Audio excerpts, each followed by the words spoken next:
الحمد للہ رب العالمین والعاقبۃ للمتقین والصلاة والسلام علی سید الانبیاء والمرسلین قال اللہ تعالی فی القرآن المجید والفرقان الحمید بسم اللہ الرحمن الرحیم قد افلح من تزکا صدق اللہ العظیم وصدق رسولہ النبی الکریم الرؤوف الرحیم اللہم نور قلوبنا بالقرآن وزین اخلاقنا بالقرآن وادخلنا الجنة بالقرآن ونجینا من النار بالقرآن قال اللہ تعالی فی شان حبیبہ مخبرا وآمرا ان اللہ وملائکتہ یصلون علی النبی یا ایہا الذین آمنوا صلوا علیہ وسلموا تسلیما۔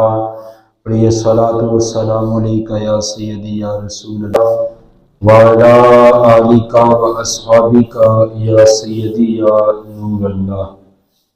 تمام تعریف و توصیف اللہ جل مجدہ الکریم کی ذاتی بابرکات کے لیے جو خالق کائنات بھی ہے اور مالک شش جہات بھی۔ اللہ جل وعلا کی حمد و ثنا کے بعد حضور نبی اکرم شفیع امم رسول محتشم نبی مکرم اللہ کے پیارے امت کے سہارے رب کے محبوب دانائے وجود مالک نکاب امم فخر عرب و عجم ولی کون مکان سیاہ لامکان سید انس و جان سرور لالا روخان نیر بطہا رازدار ما اوہا معصوم آمینہ احمد مجتبی جناب حضرت محمد مصطفیٰ صلی اللہ علیہ وآلہ وسلم کی بارگاہ میں اپنی محبتوں عقیدتوں اور نیازمندیوں کا خیرات پیش کرنے کے بعد واجب الاحترام معزز محترم محتشم سامعین و ناظرین السلام علیکم ورحمۃ اللہ وبرکاتہ۔ اللہ تبارک و تعالیٰ نے اپنی پاک اور ناریب کتاب کے اندر ارشاد فرمایا قد افلح من تزکا، تحقیق کامیاب وہ شخص ہوا جس نے اپنے من کو ستھرا کر لیا، جس نے اپنے من کی پاکیزگی کا سما کیا اور اپنے اندر کی ستھرائی کی کوشش کی اور اپنے اندر کے میل اتار لیے۔ کامیابی و کامرانی اسی بندے کا مقصود ہے۔ حضرت عبداللہ بن عمر رضی اللہ تعالی عنہ فرماتے ہیں کہ ایک دن آقا کریم علیہ السلام کی مبارک مجلس لگی ہوئی تھی۔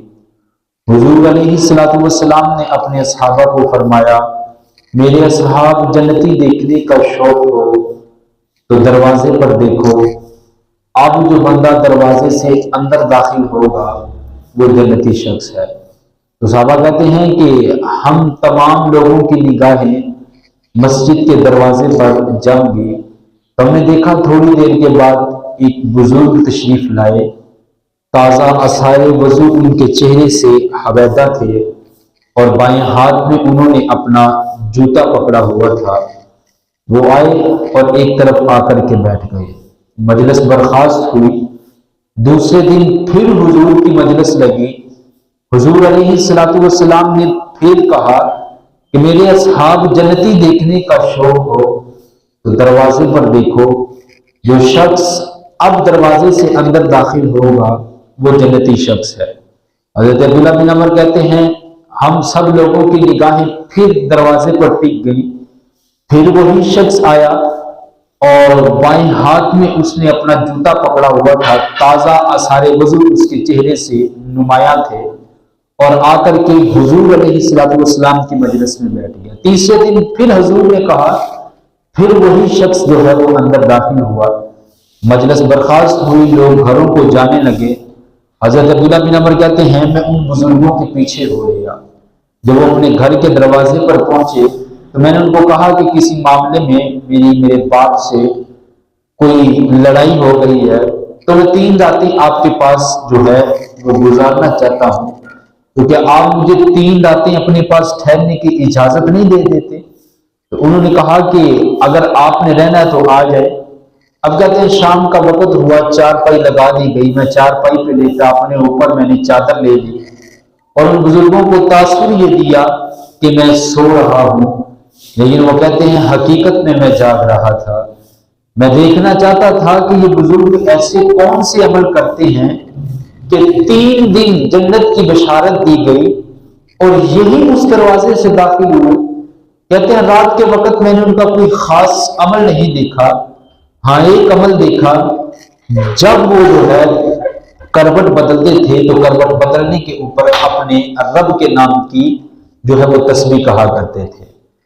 پھر آگے والے دن جو ہے میں نے دیکھا کہ آگے والے دن بھی کوئی ان کا خاص عمل نظر نہیں آ رہا، تیسرے دن بھی میں نے دیکھا ان کا کوئی خاص عمل نظر نہیں آیا۔ تو اس سے اگلے دن میں نے ان کو عرض کی کہ حضرت میرے باپ سے کسی معاملے کے اندر لڑائی نہیں ہوئی تھی، بلکہ ہم حضور کی مجلس میں بیٹھے تھے تو حضور علیہ الصلوۃ والسلام نے ارشاد فرمایا میرے اصحاب جنتی دیکھنے کا شوق ہو تو دروازے پر دیکھو، جو بندہ اب مسجد کے اندر داخل ہوگا وہ جنتی ہے۔ تو 3 دن تک آپ ہی جو ہے وہاں سے داخل ہوتے رہے۔ تو میں تو دیکھنا چاہتا تھا کہ آپ ایسا کون سا عمل کرتے ہیں کہ جس پر اللہ کے رسول نے جنت کی بشارت دی تھی اور آپ نے وہ عمل کیا اور 3 دن آپ ہی داخل ہوئے، لیکن میں نے تو کوئی آپ کا خاص عمل ہی نہیں دیکھا ہے۔ تو حضور فرمانے لگے میرا کوئی خاص عمل تو نہیں ہے، لیکن ہاں ایک میرا عمل ہے، چونکہ تم یہاں پر ایک مقصد کے لیے 3 راتیں گزاری ہیں تم نے، تو وہ میں عمل تمہیں بتا دیتا ہوں۔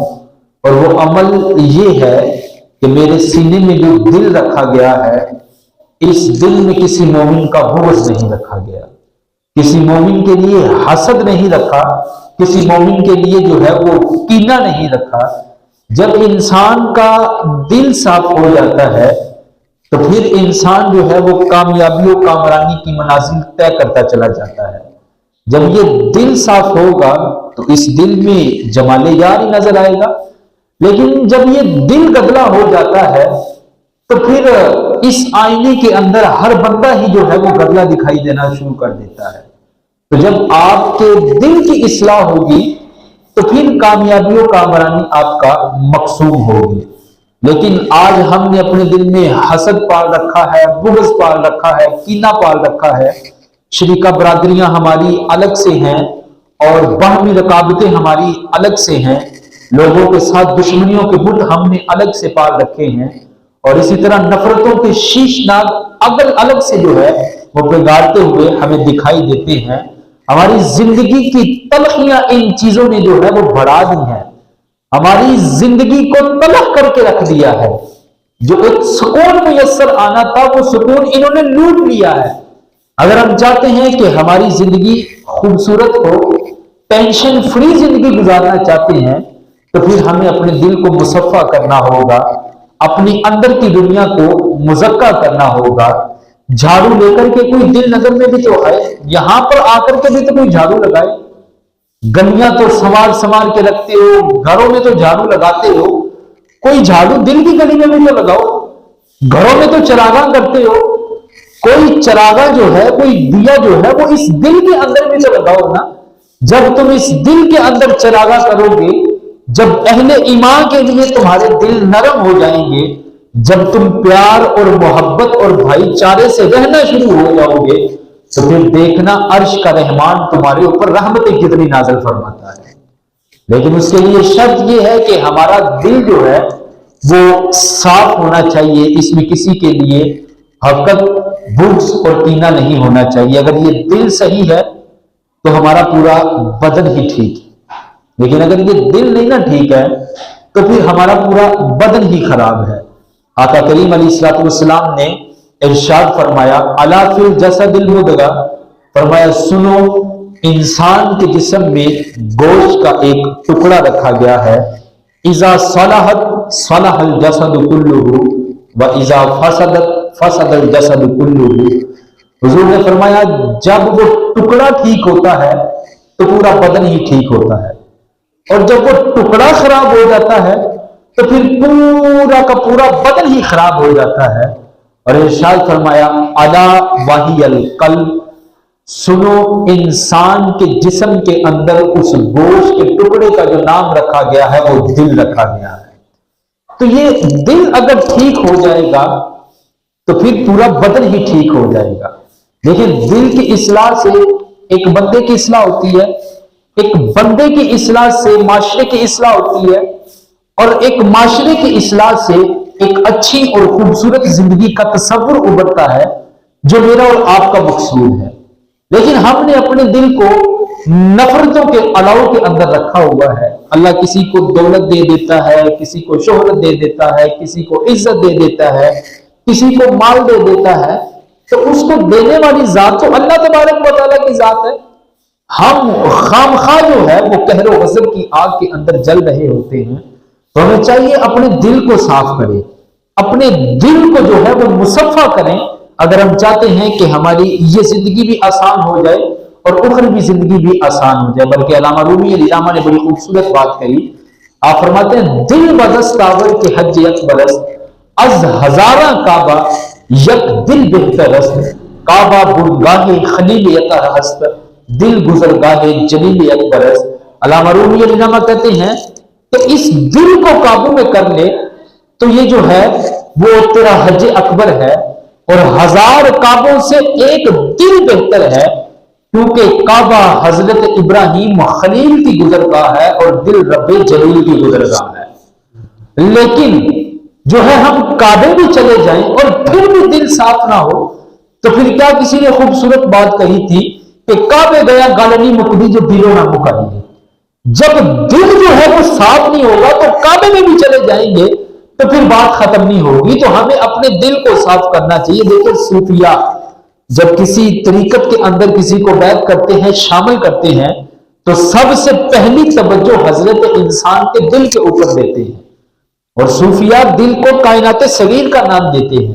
ایک عالم دین جو ہوتا ہے اس کا حملہ دماغ پر ہوتا ہے، لیکن جو صوفی ہوتا ہے نا، صوفی، اس کا حملہ دل پر ہوتا ہے، اور یہ اس کو کائنات صغیر، چھوٹی کائنات کا نام دیتے ہیں۔ اگر آپ پوری کائنات کا خلاصہ دیکھنا چاہیں تو وہ دل کو دیکھ لیں، اور اگر دل کو کھولتے چلے جائیں گے تو کائنات بنتی چلی جائیں گی۔